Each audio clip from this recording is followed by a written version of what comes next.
திருவண்ணாமலை அரசு மருத்துவக் கல்லூரியில் 6வது பட்டமளிப்பு நிகழ்ச்சி தமிழ்நாடு டாக்டர் எம்ஜிஆர் மருத்துவ பல்கலைக்கழக துணைவேந்தர் நாராயணசாமி தலைமையில் நடைபெற்றது.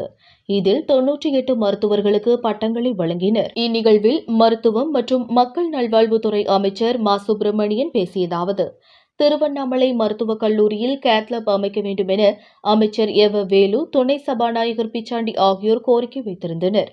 எனவே விரைவில் முதல்வரின் கவனத்திற்கு கொண்டு சென்று வரும் நிதியாண்டில் கேத்லாப் கொண்டுவர நடவடிக்கை எடுக்கப்படும். மேலும் இந்த மருத்துவக் கல்லூரிக்கு தேவையான அனைத்து வசதிகளும் செய்து தரப்படும்.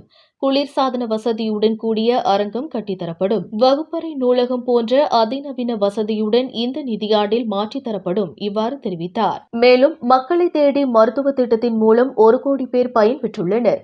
இதயம் காப்போம், தொழிலாளர்களை தேடி மருத்துவ திட்டம் என எண்ணற்ற திட்டங்கள் செயல்படுத்தப்படுகிறது. செயற்கை கருத்தரித்தல் மையம் என்னும் மகத்தான திட்டங்கள் தொடங்கப்பட்டுள்ளது என பெருமிதம் தெரிவித்தார். நிகழ்ச்சியில் சட்டப்பேரவை துணை சபாநாயகர் கு. பிச்சாண்டி, மாவட்ட ஆட்சித்தலைவர் பாஸ்கர பாண்டியன், மருத்துவ கல்வி இயக்குநர் சங்குமணி, கல்லூரி முதல்வர் ஹரிஹரன், MP தரணி வேந்தன், மாநில தடகள சங்க துணைத் தலைவர் கம்பன், MLA-க்கள் கிரி, சரவணன், ஜோதி, மாவட்ட ஊராட்சிக்குழு தலைவர் பார்வதி சீனிவாசன், மருத்துவக் கல்லூரி துணை முதல்வர் சங்கீதா, கண்காணிப்பாளர் மாலதி உட்பட பலர் கலந்து கொண்டனர். திருவண்ணாமலையிலிருந்து ரிப்போர்ட்டர் கோவிந்தராஜ்.